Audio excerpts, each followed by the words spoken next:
Like today we're loading the Winjeel and Mirage aircraft onto special trucks and they'll be transported from RAAF Base Amberley to RAAF Base Townsville. The journey will take about 3 days and we'll be travelling through Western Queensland, predominantly on the beef roads. Static Display Aircraft Support Section exists to look after all the Air Force's gate guards that you'll see dotted around Australia at the front of Air Force bases.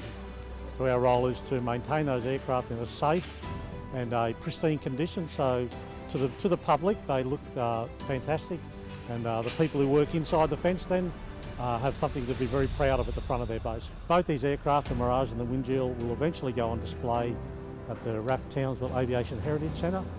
They'll be there for all the people in the North Queensland to see. The aircraft were restored here at Amberley by members of the Static Display Aircraft Support Section. To restore both these aircraft probably took about 6 months in total. These aircraft form part of the Air Force's rich history. It's from our history that we learn the way to go forward.